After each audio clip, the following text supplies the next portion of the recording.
प्रधानमंत्री बोलते हैं तो वो बैंकों के काम गिनाते हैं कि हमने हिंदुस्तान में ये कर दिया, हमने वो कर दिया। ठीक है, गोदी मीडिया भी कभी नहीं पूछेगी। हम आप जैसे मीडिया कर्मियों का धन्यवाद करते हैं जो आप लोग हम हमारे बैंक कर्मियों के बीच में आए।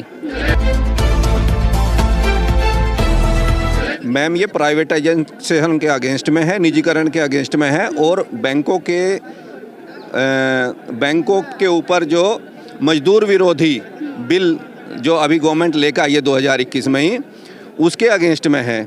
2 दिन की अनिश्चितकालीन हड़ताल अभी है। अगर बैंक हमारी मांगे नहीं मानती है तो UFBU जो बैंकों का एक फेडरेशन है वो अनिश्चितकाल के लिए हड़ताल पर जाने के लिए फिर विवश हो जाएगा। जी, लेकिन पहले भी आप लोगों ने प्रोटेस्ट किया था, क्या लगता है कि अरे मुद्दों पे तो कभी सरकार चुनाव लड़ती नहीं है ना।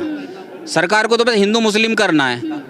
लेकिन मैं तो पूरी जनता से भी अपील करता हूं कि बैंकर्स के साथ जितने भी कर्मचारी लगभग सरकारी PSUs बैंक के 10 लाख बैंक कर्मचारी हड़ताल पर गए और पब्लिक समझती है कि हड़ताल का मतलब है कि ये काम नहीं कर रहे अपना, लेकिन काम के बदले हम वेतन भी नहीं लेते।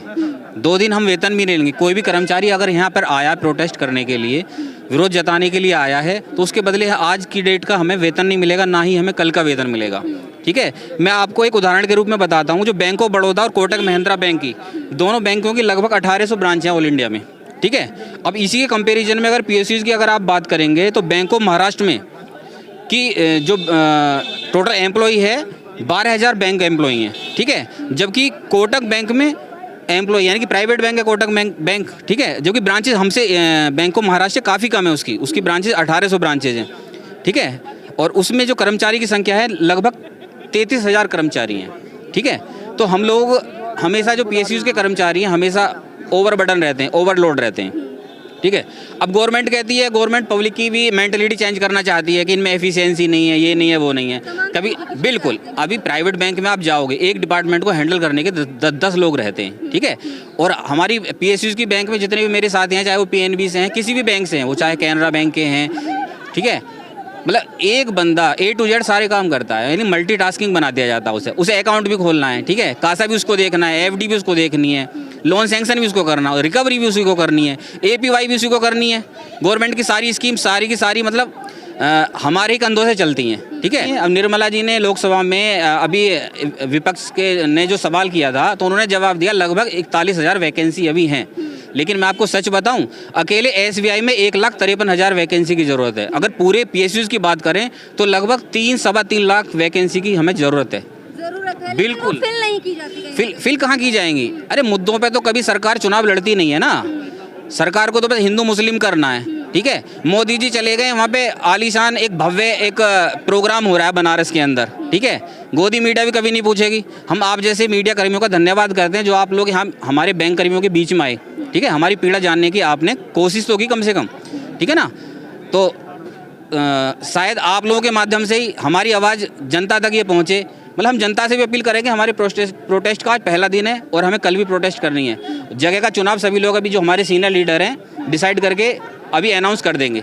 ठीक है ना, तो जो भी लोकल की पब्लिक है वो भी हमें फुल सपोर्ट करे, क्योंकि यार बैंक हम अपने लिए नहीं बचा रहे, ये बैंक सबके लिए बचा रहे हैं। ठीक है ना, ये सबके लिए बचा रहे हैं। स्टूडेंट्स हैं, गरीब लोग हैं। ठीक है, मिनिमम बैलेंसेस अगर जनधन की बात करें 43 करोड़ अकाउंट खुले हैं, जनधन खाते खुले हैं। ठीक है, भूरी तारीफ तो ले लेते हैं मोदी जी, काम किसने किया, बैंकर्स ने किया है।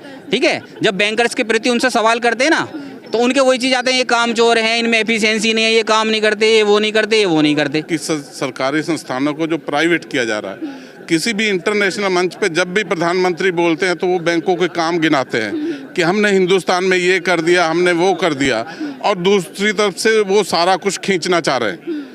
आप ये समझते होंगे कि प्राइवेट होने के बाद गरीब आदमी कहाँ जाएगा, किसान कहाँ जाएगा, छोटा जो बिल्कुल छोटा किसान है, गांव का आदमी, वो कहाँ जाएगा। ये प्राइवेट कोई गांव में तो खुले नहीं है ब्रांच।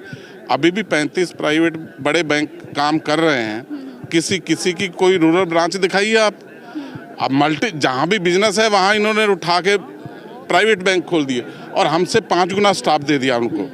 हैं, वो अपने हिसाब से किसी को 15,000 भी दे देते हैं, किसी को पूरी सैलरी भी देते हैं। मतलब 1/4 को तो 10 से 15,000 के बीच रखते हैं। ये गवर्नमेंट चाह रही है कि सारा जितना भी नेशनलाइज बैंक है ये प्राइवेट हाथों में चला जाए, पूंजीपतियों के हाथ में चला जाए और पब्लिक का पैसा है ना। अब बेचने को बचा के आप सिर्फ बैंक दिख रहे हैं। ठीक है, किसानों ने इनकी सुनी नहीं एक भी, किसान अपनी मांगों पर अड़े रहे, ठीक है। और किसानों का इतना बड़ा आंदोलन था, मैं कहूँ पूरी दुनिया का सबसे बड़ा आंदोलन है ये, ठीक है।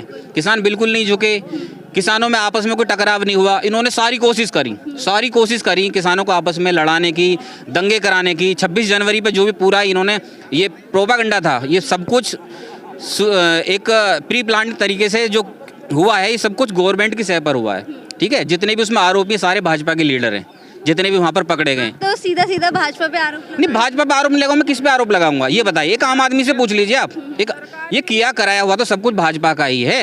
अगर आपको पूर्ण बहुमत मिल गया तो इसका मतलब ये थोड़े जो मन में आएगा वो करोगे। अरे जो घर का मुखिया है कभी घर की संपत्ति बेचता है क्या, ये बताओ आप। हमारे आपके सभी बुजुर्गों ने, जितने भी पुराने लोग रहे थे, इस सभी ने मिलकर ये मतलब ये PSUs को बनाया है, ठीक है। आज इन्हीं को बेचने चले हैं। तो मेरा सब जनता से अपील है, साथ में बैंकर से अपील है कि बढ़ चढ़कर इस प्रोटेस्ट में हिस्सा लें।